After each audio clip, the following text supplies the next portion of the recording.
Well, hey everybody, Rowan Dredge here, and I'm just excited to be having a conversation. And how good is technology?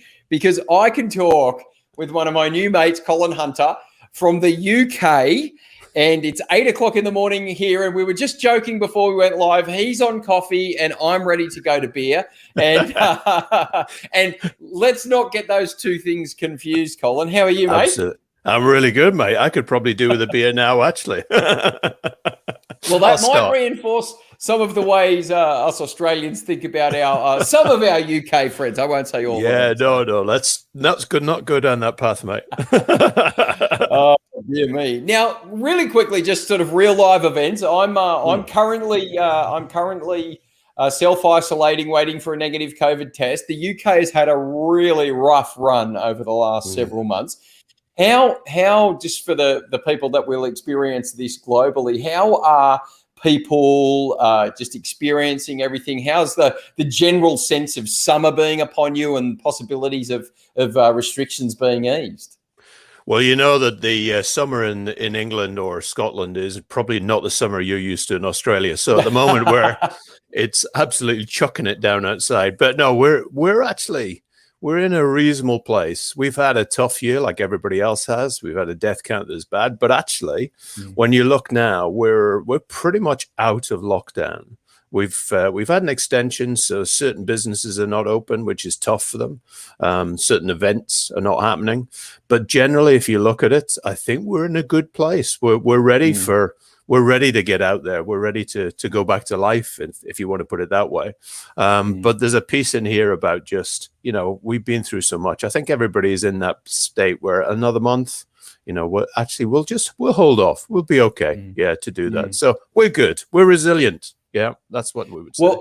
Well, that you are, and I think that's a fantastic way of approaching it. Well done, because certainly, in Australia we haven't faced any of those kinds of challenges like that they've been in the UK. So we're really cheering you on. I've got a number of friends in and around the UK and Europe and Africa as well, and so there are some real challenges to be had. But we, for those people watching either live or just as part of this conversation, we wanted to finish off my week and start the last day of Colin's talking about his new book, Be More Wrong. But in order to understand that, I wanted to hear a little bit more again of the origin story, the Colin Hunter story, because you've got such an interesting combination of research and application. And even in a way, like we'll pick up the classroom playground metaphor, you've even come to understand some of the things that you've got convictions about and your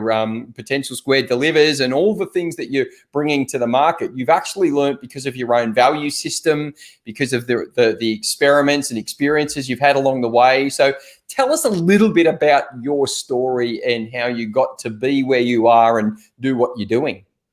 You've just done a very articulate way of saying I've learned from my screw-ups. So if I put it back...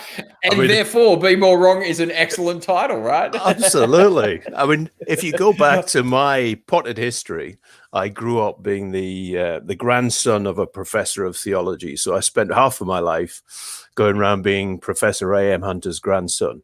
I spent the other part of my life with a father who actually invented with a colleague echo for babies' hearts. So he went off and he experimented and he created this technology where you used to use a stethoscope for a long period of time and diagnose a baby's heart's issue. And one of his colleagues, Hugh Bain, who's just unfortunately passed away, but was brilliant at this, took a long time, careful time. They discovered this ability to be able to look at heart abnormalities in babies. So I almost... It was a comparison that was difficult for me. So I spent the rest of my life in two parts, really. One part was trying to be them and trying to listen to their advice. And the second part, realizing there was no way I was going to do that. And actually starting to be myself. And it was in being myself that I started to look at the playground concept. And I didn't call it that at the time. I started to look at how could I be myself? How could I explore new ways of doing things? And there's a great quote that I have in my mind, which is stress plus rest equals growth, from Peak Performance, a book, which is great. Stress plus rest equals growth. And I spent my first part of my life just completely stressed, wasting all my energy, and then crashed, literally crashed, mentally and physically. I spent the rest of my life starting to work out how I could balance my energy, balance the desire for a beer, the desire for exercise, desire for leadership, and also to be able to give back to the people I was working with. Because, my passion is creating growth for people through leadership or through coaching or mentoring. And therefore, if I can, in my own words, if I can create heroes, brilliant, of the people I work with. And that's my value system. So I've started exploring, but if it was a potted history, I've now got in my life a series of experiments I'm working with to prove that we can lead in a different way, which we need to. Yeah. So I just want to pick that very last bit up again. And, I enjoy listening to people's origin stories because they tell us a bit about what matters to us as life develops and as life happens. And, you've had sort of corporate experience and success as well. And then you thought, well, I'm going to give some of these ideas a go and all the different opportunities that come your way. And sometimes we step out and we don't know if it's going to work. And sometimes it doesn't. And you've learned from that. Like, I loved how you summarized. You say, well, that's a very nice way of saying I've learned from my screw ups. And I think most of us have. Some of us have not been quite as intentional about it as you're being in terms of deliberate practice. But you said something interesting just then. You said leadership needs to change. Now, as you look back across, say, the last decade or so, what are you seeing that is not sustainable? What are you seeing that we've come to realize? Maybe even go back further, as far as you need to. What are you seeing that we've come to realize that we've said to ourselves or one another and said, you know what, that's got to be different? Or even more specifically, with your own thought leadership, your own offering to market, what are you hoping to change? What's that sort of what I love to call in these conversations, that TED wish, where they say, how do you want this to be different? So what are you seeing and how does it need to be changed? So I would borrow an expression from James Clear, which is, if we try to rise to the level of our objectives, we don't get there. Basically, because we fall to the level of our systems. And that's, taking his words and putting them into mine. But if we're going to fall to the level of our systems, I think the key thing for me is that in the past, leadership has been this big thing about strategy. Well, if you get strategy right, it's going to be, we can set a direction for 10 years. And then we've also had this thing in businesses where we've had annual business planning. And it takes about 3 to 4 months to get the annual business plan together. And by the time it's there, everything's just screwed up and it's changed completely. And then when you look at the people, we've had this thing where everybody's playing at leadership, or what I would call playing at leadership. And what they're basically doing is management of resources. So if I was to summarize for me, what I think needs to change is it's a bit like design thinking for clients. It's the same for leadership. We've just got to put the human at the center of the experience, and therefore the employee at the center of the experience. How do I, to move it to the culture conversation, how do I create a culture where, firstly, people can be themselves, and actually that diversity is not just a tick box exercise, but it actually brings everybody together to say, I add value. My different thinking, my way of working, and even my background, my cultural background. I'm bringing a different music to dance to, and I'm going to get my team to dance with that, and I'm going to learn other people's music in there, and therefore there's a different culture and a rhythm. So I think that's one of the key things. I think the other thing is that I don't think that many people on the story side value their own story. So if you look as a leader, you've got to find a way of getting a compelling story where everybody can feel part of that story. And I mean everybody. But that doesn't mean that you homogenize the process, so you have this blah story. It means, how do I let my people who work for me almost go? It sounds biblical and let my people go. But how do you let them craft their own story in there? And then the next piece of it is, which is the interesting thing for me, and I think this is probably the biggest area, is about fresh ideas. So how do you get people to experiment, have a go at different things? And you think about how many businesses disappear overnight, or you think about how many products or services disappear overnight. It's because we're not keeping them fresh. and therefore that fresh ideas in leadership. But this is where the failure comes. How often are people measured on successes and not failures? Wouldn't it be great if, there's that great clip in a video where there's a guy playing the cello, and in the middle of it, he makes a mistake in the cello, and he has that look of frustration on his face. And the person who's using this video says, wouldn't it be great if they'd made the mistake and they just celebrated it? And suddenly jazz came out. And that's jazz, we celebrate our mistakes in jazz. We celebrate the way of syncopating together to do that.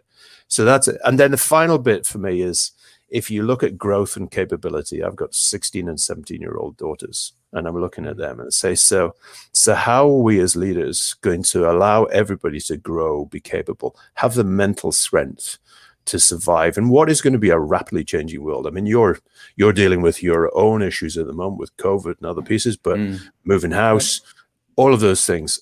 But how are we going to get our people as leaders to change? So those are the 4 systems: the relationships, the energy, the fresh ideas, and the growth, that as a leader, we just need to be in amongst it and not afraid to make mistakes. Yeah, I find that so fascinating, because as you were just talking through those key ideas, what I found myself thinking about was, okay, so why aren't I seeing more of that? Why aren't we seeing that being encouraged? When did we drink the Kool-Aid of perfection or exactness? And hang on, when was the last time either I was in or led? Because, as we're business owners and we've led organizations, where did I lead an organization where failure and growth was actually one of the things that we celebrated and measured and took seriously? And I think, I'm found wanting. If I was to be really honest, I'm found wanting in going, okay, all good as a parent. I can see teaching my kids to walk. It just feels easier to go, wow, I am not just clapping, but I'm videoing from 3 different angles and live streaming my baby who falls on their bum, but then when an employee does it, we're like, why did you do that? Yeah. One of my mentors, Jim Rohn, I never met him, but he's passed on now, and he still to this day inspires me with his wisdom and his teaching. He said this. He said, "Wouldn't it be great if failures could do seminars?" He said, I love that, and I know, because, and this is sort of part of where I want to roll with this conversation is, because we would learn more about what not to do in a day. Yes. Than in all the years that so many of us have spent doing it. So you've got the book Be More Wrong. You've understood the value of failure and the way to get there. When you roll up at a client, or you talk to somebody about this area of expertise and what you get out of it, what's the initial response that people have to you? They go, "You're what? You're encouraging us to what?" How do people engage with that? And tell us some of the conversations that you have.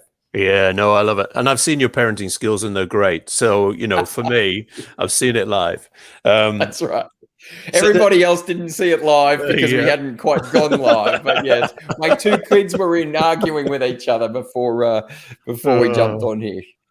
Yeah, I mean, I think there's a couple of things I see from people about the principle about mistakes. And I was chatting luckily to Ozan Varol last night. So I got the honor of talking to who's written a book called Think Like a Rocket Scientist. And his thinking is superb. He actually was a rocket scientist. He was on a Mars project. But he has this principle that he hates the concept of fail fast. And therefore, in the book, I've started to adopt his, which is learn fast. So for me, the principle is less about the failure, but more about the reflection that happens after that and what you do with it. So if we're all going around and screwing up royally all over the place, our clients are going to get slightly pissed off and want to go somewhere different. But if we're in that mode of operating, say with one of my clients, Maureen Finn, who's at Takeda, one of the big pharma companies in the US. We spent 3 years screwing up together, but it was towards a direction and a purpose. So the reaction you get when you say, I'm asking you, not quite in these words, to screw up with me, the first reaction, if they're not used to that, is, well, I can't do that. I've got to succeed. So, can I at least be successful for the next month, and then we can screw up? And of course, they want success all the way through. So with Maureen, what we did was we set some goals and objectives to say, here's the vision, here's the story. But we started to communicate to the business that we were in, and it's an excuse, but it's a great one. We're in experimenting mode, so we expect to fail. So be part of our failure. And it's amazing how often people would go, that sounds good. I've never been allowed to fail. This is great. Are we honestly allowed to fail? Are we allowed on? That's the second bit, which is, as a person who has refreshingly direct as one of their values, they're allowed to give you blunt feedback, refreshing feedback all the time. And again, firstly, they don't receive it themselves, but secondly, they don't get to give it all the time. So they have fun while they're doing it. So there's a reaction of no, and you take financial services and you take pharma and you think about the risks that they've got and the regulators they've got. But if you break it down to smaller bits where they can take risks and you engage them in partnerships and learn fast as a principle, yeah, they're up for it. Yeah, it's amazing. So, yeah, I love that. So is that around the power of Reframe as well? We're talking about this idea, the coaching, we both understand the coaching methodology. So the coaching methodology of Reframe is, so you've used screw up, and in my head I'm going, is screw up worse than failure? Then I'm thinking, okay, so if we reframe failure as experimentation, what happens? So when you reframe those things for leaders and organizations, what kind of empowerment do you see happen? What kind of energetic change are you seeing happen with the work that you're doing? I'll give you a simple example on executive presence. So Jacqueline Farrington, who's a good colleague I've worked with for years, and she's helped me on my vocal and my physicality in terms of speaking. Maybe it's not showing through yet, but you can give me feedback. No, I think she does a great job. Well done, Jacqueline. Shout out to Jacqueline live. Yeah. And she was writing a book, and I was reading the draft copy last night, and she gave that brilliant example. And there's an ice skater who was ranked 4th in the world and was at the Olympics. And I'm going to forget the name because it was just last night, but it was a brilliant example. And she let herself go because she wasn't expected to win. And the 3 people who were above her were all expected to win and were way ahead of her. And so she went first. She was 4th. And she had the mindset when she went into that, which is, I've got nothing to lose. I'm going to have fun. I'm going to actually, if I fail and if I fall over, then people are going to be okay. And it's this positive intelligence piece, which I'm learning about myself, which allows you to do it. So, of course, she went out and she got the most amazing scores. She knocked it out of the park. And the 3 others, they fell. They fell and they fell. And so she became a gold medal winner. But when she was asked afterwards what happened, there was this piece that she said, it was because I allowed myself to think it's okay to fail. Now, when you come to how you do executive presence, when you think about giving a speech, you get up there and there's butterflies going. You've got 200 people in the audience. If you're like me and you have imposter syndrome, you're thinking, why would anybody want to listen to, a Scott Geordie who's failed massively in his business? And Jacqueline taught me that you've got to get your butterflies to fly information. Yeah. So that principle that I'm okay to fail, I'm okay. I've got a story to tell. I'm going to be in that moment. It's powerful. So that's the sort of pieces that we're giving to leaders, unlikely leaders, or people who have imposter syndrome, that allows them then to say, if I can do this, hold on a sec, what other areas of my leadership could I do? Like product, like service. Yeah. And that's how we're doing it. I'm not sure if that answers your question, though. It answers it. No, it answers it enough. One of my best buddies, in fact, I was talking to him and his wife, Ali, today. He's just a guy I respect greatly, Darren Hill. He said this. He said, if you want to be a better leader, be a better human. Yeah. And one of the things I'm hearing in your value system and your subtext here is, people, we fail. You fail. I fail. The system fails. The organization fails. Let's actually create a place where it lives, We know that it's there, and we actually approach it in a particular way. So, because I'm not hearing you say, and you use the word screw ups. It's a good UK kind of way of expressing ourselves. We're not saying at the end of this 3 years, when we've spent X £100,000 on the investment around our people development, we get to the end and say we failed, right? That's not our objective. That's not what I'm hearing. But along the way, we're not always going to get it right. Yeah. So what I'm really curious to hear a little bit more about is, how do people embody the process of failing? And even, I will say to our live audience, because you and I had a chat a few months ago before preparing for this in our future podcast as well. Yeah. You've even added new things to the conversation since then. I'm hearing some of the reframes and some of the ideas, which I'm fascinated about. But the question I'm asking is be a better leader, be a better human. That means we've got to embody failure. That means that we will fail. How do you take somebody through the experience of failure, or allowing themselves to fail, experiencing failure, and then coming out the other side with a better formed body of leadership experiences or mindsets? What's that like when I work with you, when I'll ultimately read your book?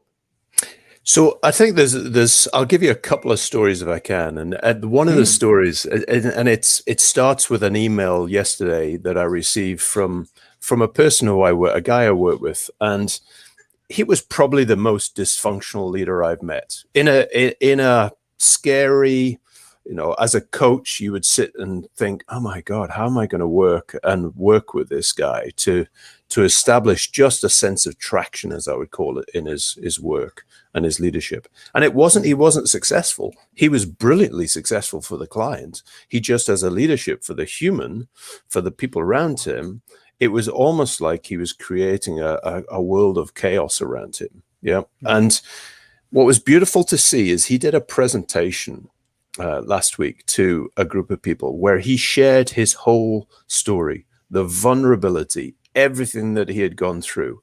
And he talked about the buckets of things that had changed in his life and how he'd done it. So I use that as an endpoint to start to work back, is that they've got to have an experience where they can start to have a mirror held up to them about what that looks like. And he went through that, and he was surrounded by some superb people that I don't work for me, but work for the client that he works for. And they started to really just hold the mirror up to him. And it was through coaching, through us, by us having the conversations with him, and they didn't know what to do, but they started holding the mirror up to him to say, look, this is what you're doing. Then there was almost a point where he started to say, okay, I'm getting the same picture from a number of people. And we were coaching a number of those people to have those conversations. Now, those are scary conversations. This is a senior person who is your boss. This is career limiting, but you're willing to face up. So by doing that coaching, he was able to be influenced by these people to change his attitudes. And therefore, gradually, he started where he needed the deep work to look at what he wanted to do. And he's now led with this principle that, the authenticity and the humility is the key principle underneath that. But to do that, to get those people to have those conversations, the biggest thing that made a difference was two things I'll go. One is the actors. So we use professional actors, where we get them to immerse themselves as participants in any programs we do with the actors, and they get to play around with different techniques about how to give feedback, for example. And the word feedback sends shivers down most people's spine, and the immediate reaction is negative feedback. So we get to play with models like I wonder from design thinking. So we get them with the actors to start thinking, rather I'm going to give you positive and negative feedback, I'm going to say, I like, and I wonder if something. And they get to build almost a muscle in there that goes, yeah, that's a better way of forming a conversation. And then they get to the point about giving feedback, just bluntly giving, this is what I saw, observed, detail. This is the effect it had on me. and this is the change that is necessary, or this is the continue if it's a positive. And I think that's the other thing, is getting positives in there. Now, working with those actors, training those muscles up, and then coaching people on the specific context means that by the time they get and they've sailed the ship out to the harbor to have a go at this conversation with this person, they are ready. It's a bit like, working out for your big race, but it's so built in that the twitch muscles, the fibers, and everything else in your body are ready. Your mindset's ready. That's how we work with people. Yeah. I mean, there's a couple of questions I want to ask specifically about the role of the actors in the experience. But you remind me of an article I just read about Michael Phelps swimming. I think it was the 100 butterfly. And as he dived in the water, his goggles came down. Yep. And it's this piece around learning something so deeply. We immerse ourselves into something so deeply, it becomes a natural expression and extension of who we are. And he swam I haven't got all the details exactly right, but he swam in near on record time this particular race because he knew how to count his strokes and exactly at the point where he was turning. So it's that level of immersion. So with that as a backdrop, the actors, because now we're getting into process here. We're getting into when people are working with yourself and the business, what do people experience? Because it sounds something that would create an incredible amount of nervousness in me, and at the same time, an incredible amount of liberation. Yeah. So tell us a bit more about that process. I mean, what do you mean when you say we get actors to help? Is this over a period of time? Is it what do people go through and experience? I'll give you two scenarios because there's great stories behind them. And if people have listened to this story, I can't stop telling it. But one of these scenarios is assessment centers. So we were doing assessment centers for Heathrow and Gatwick in the UK, the big airports, for customer service. And what that meant was that people who were applying for a role would go through a number of interventions with actors where they had to go into a room with a brief. And this brief might be a customer service brief, and they might be dealing with, in this case, the head of Kenya Airways. And they might have to, with that head of Kenyan Airways, deal with a tough situation. So we were assessing. We had an observer in the room assessing. We had an actor playing the head of Kenyan Airways. And they had to go through a process of trying to take that head of Kenyan Airways from a position of almost conflict to a position of collaboration, working together. Now, this actor, Ken Collard, who is a good friend, and he's now on the TV and the movies and everything else. He's on BBC Two and Zapped. But at the time we were using him as a business role player. And he had so enhanced his capability to be that head of Kenyan Airways that Heathrow and Gatwick tried to recruit him for a role. Because everybody who went through that moment, that 10, 15 minutes in that session, didn't believe they were in a process. They believed they were in a situation where it was real, it felt real. And the beauty of this is these actors have a skill to be able to, for the pinch that somebody gives them from the applicant, they give them a proportionate ouch back. Yeah.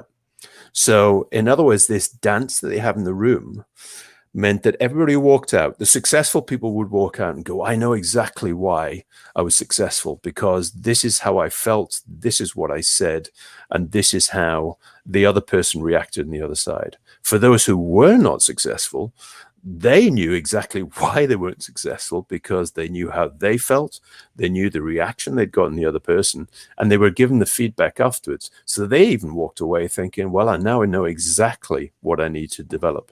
So that's just one story that gives you a feeling of, they don't remember Ken Collard's name, they remember the head of Kenyan Airways and the character's name.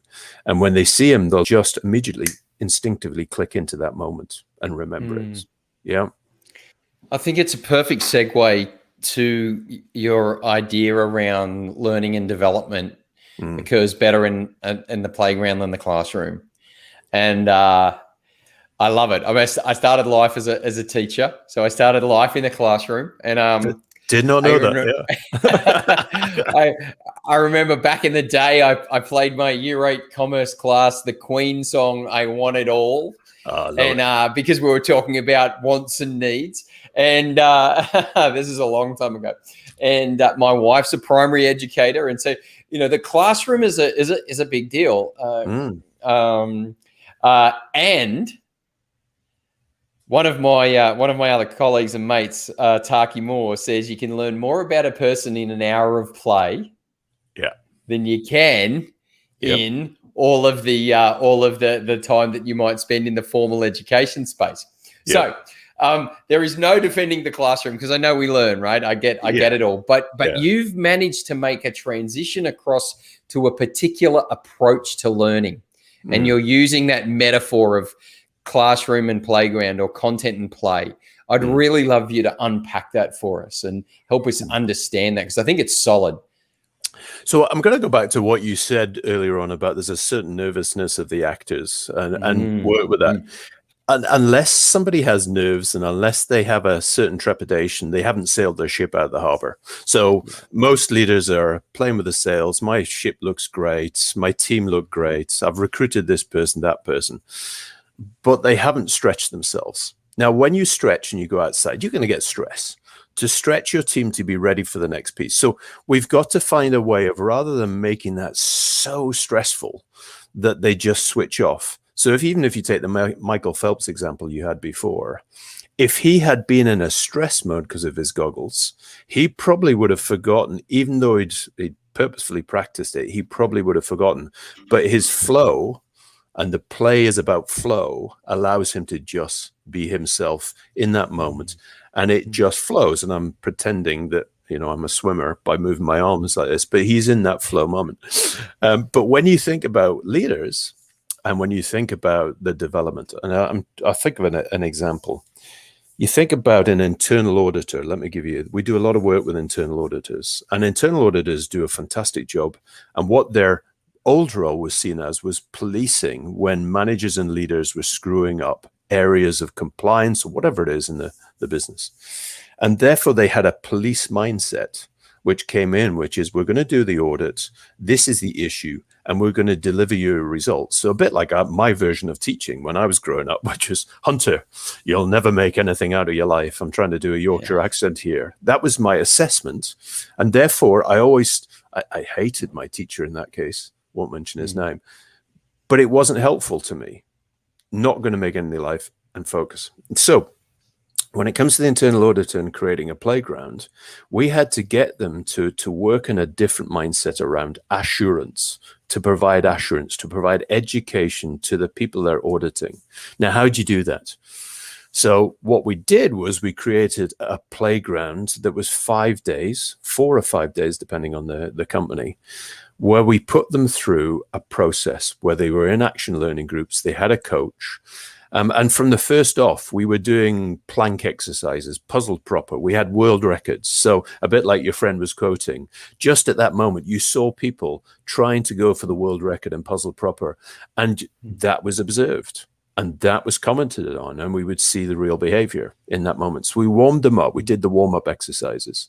Then we put them through technical exercises, and we created that as a playground. And while this is the playground concept, while they're doing the technical exercises, their leaders are doing the technical pieces. What we're doing is creating a playground for those leaders who are doing running the technical session to have coaching and feedback. So you've got layers and layers in this playground of feedback. So even the technical leaders' performance is improving over the week, and people in that room are seeing their senior leaders getting feedback. So in that mode, you've got me up front leading it. You've got the pod leaders from Potential Squared working with 4 or 5 people. Then you put into this case study where it's a real life case study where they're suddenly starting to meet COOs, CEOs. They're starting to get into the acting world and they're coming out of it. But now they've set up this pod structure where they can learn, they can talk to their colleagues. And it's about day 2 or day 3 in that playground, as your friend said, that they've they've drunk with us in the evening, big thing for it, having fun. And my sister used to work for us, and we call it the Kirsty Clark moment. So shout out to my sister. But she used to host the evening. She just had this brilliant ability to make people feel at home, welcoming. And they still ask it. They couldn't go, a sod about me, but they'll say, how is Kirsty? How is, and we still use it. So they let their defenses down in the evening. So this playground was created. So by the end of the 4 or 5 days, they suddenly on day 3 had an epiphany moment where they normally went, God, this is the thing I need to change. And they had the final 2 days to make the significant changes. What was the amazing thing is, out of fun engagement, these people are still friends. In fact, my COO, Sharon Hardcastle, her husband, is one of the clients who wrote the case study. So that's how close they got to us. But by day 5, they walk away and they've had an experience. The report goes to their manager, and it was 9 times out of 10, the manager would go, how the hell did you summarize that person in a better way than I've been trying to do for 2 to 3 years about their capability?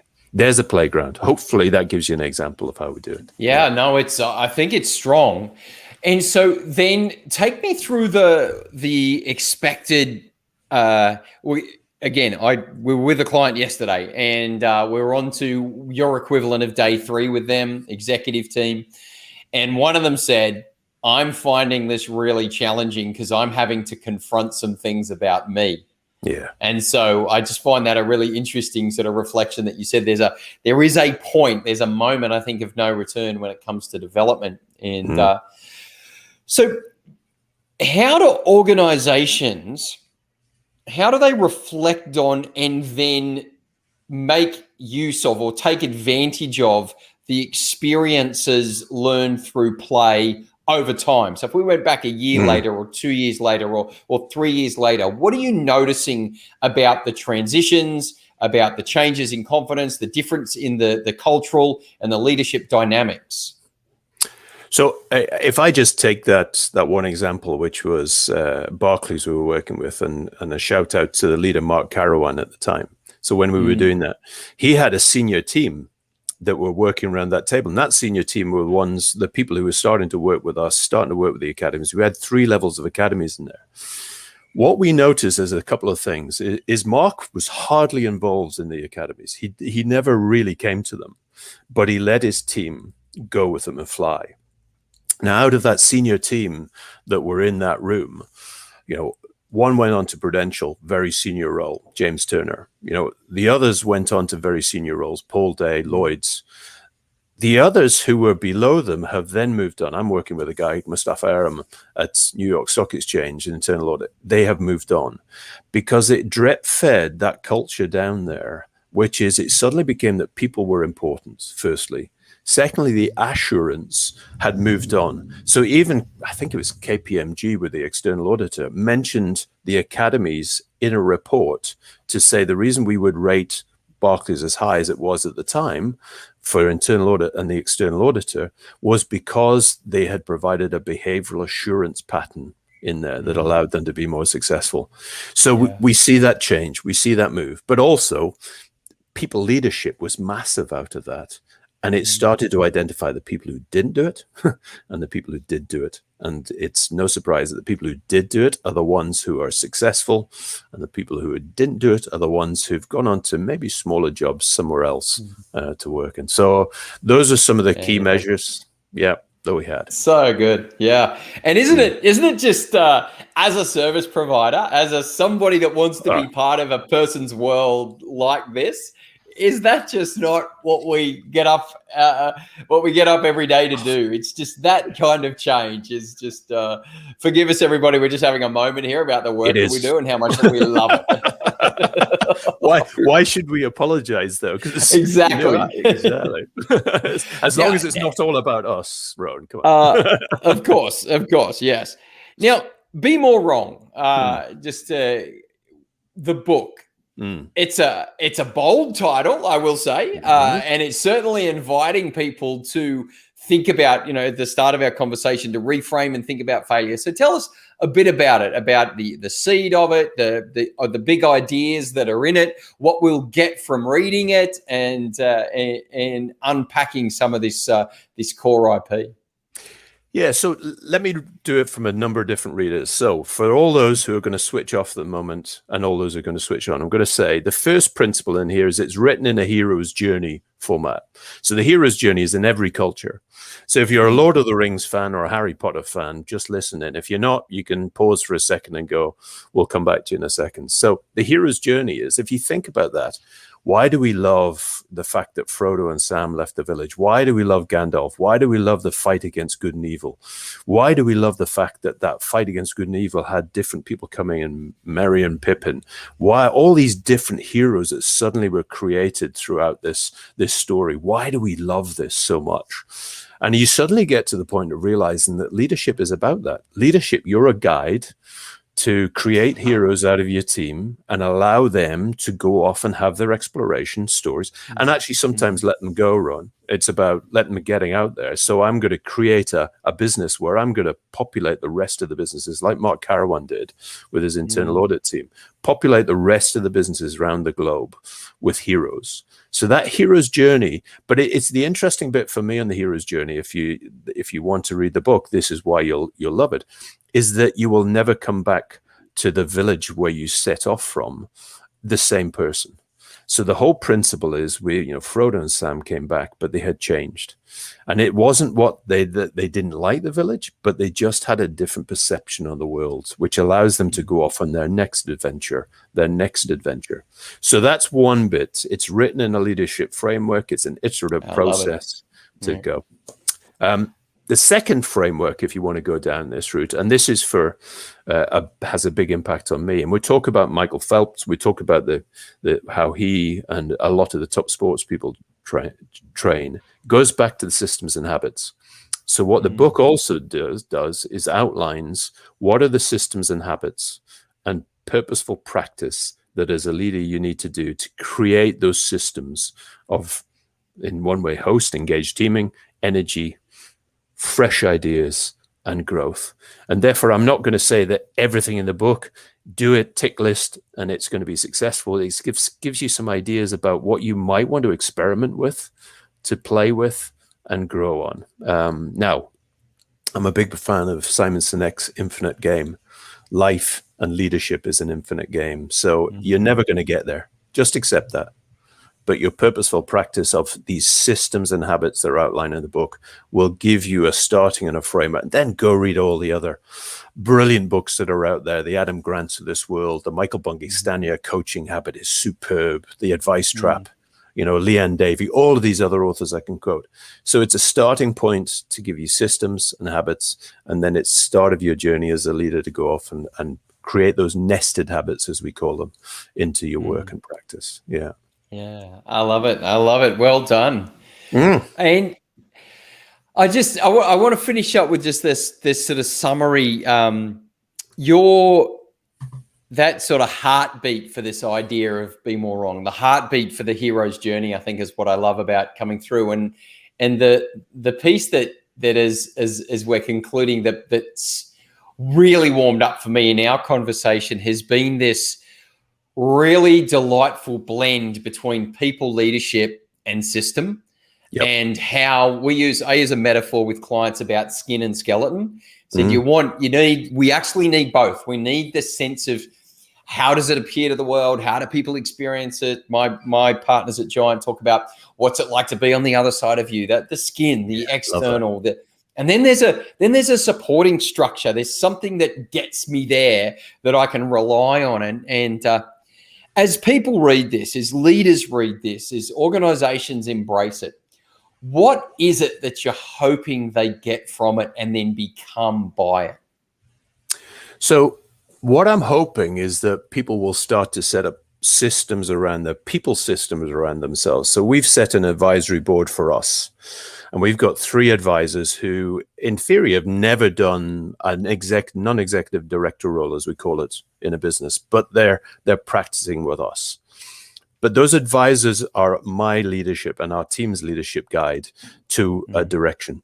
So what I'm hoping to do through the book is start a conversation about how do you create human systems around yourself, support, coaching, mentoring, even reverse mentoring, that you start to understand. Wouldn't it be great if your kids could give you feedback? My eldest daughter would regularly sit in my office and give me feedback. In fact, she once, at one point, she kicked me in the leg and said, "Bully."